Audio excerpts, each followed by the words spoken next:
Hi there, it's me, Matthew, again from the Rhodes Business School.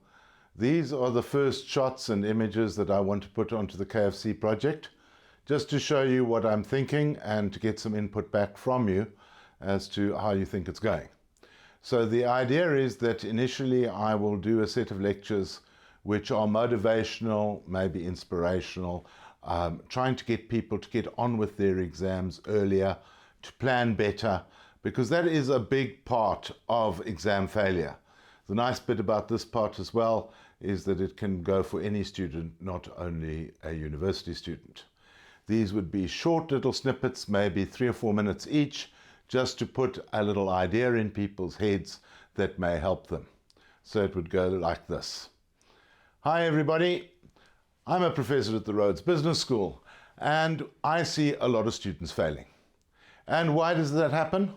Because they're not organized. They haven't got their exam preparation right. So I'm going to do a series of lectures here to show you some tips about writing exams. They may be obvious, but I bet there are a few that you won't have thought about. So let's start off with the first basic tip, and it comes from Chris Gale. It's called the creeping run rate. So we're at a cricket match, and we have a target of 160 runs to make in 20 overs. So it's not difficult to determine that that's 8 runs per over.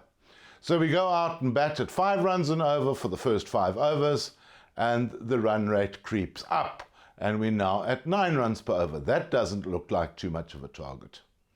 But if we now leave it and we say, let's score 5 runs an over for the first 10 overs, well then the run rate has gone up to 11 per over, and basically we can say it's game over. Well, the same thing happens with students in the preparation for their exams. So let's say that you've got a target to do 200 hours of swatting in preparation for your exams. That's about 40 hours per subject. If you've got 5 subjects, you would need that amount of preparation to do the job properly. So if you start on the 1st of August with your swatting and you write on the 15th of November, you've got 106 days to get ready. And you can get ready at a rate of 2 hours per day if you work every day. Now that's nice and feasible. But watch what happens. People say, hey, August is still fun time at universities. Exams are still a long way off. We'll think about it after the September examination. So they go like this. They say, 200 hours of good study could make it for the exams. If we now start on the 1st of October and we write on the 15th of November, we're down to 47 days then. And that means we have to study 4 hours per day, in addition to the rest of our lives. We've got to find an additional 4 hours per day. That starts stress building. One of the big things that causes students to fail in exams is simply that they've got themselves into a total state. Now we want to avoid that.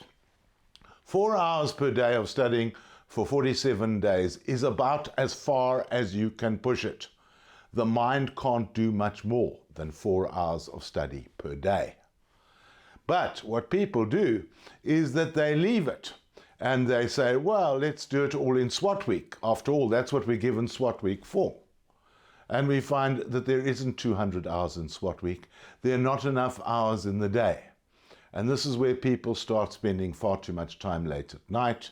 They're on the high energy drinks and all sorts of other stuff. They're kidding themselves if they can do all their swatting in SWAT week. So what do we say? Students fail their exams because they start their examination preparation far too close to the exams. They leave it all too late. This old idea of cramming, forget about it. It doesn't work. Those that pass exams are the people who have been working consistently from far earlier in the year. Right, so what we would have then is a middle message without much branding using the KFC template. We would have the full KFC branding in at the beginning and end. Please, this is the very first shot at it. Let's see what you think of that. Thanks very much.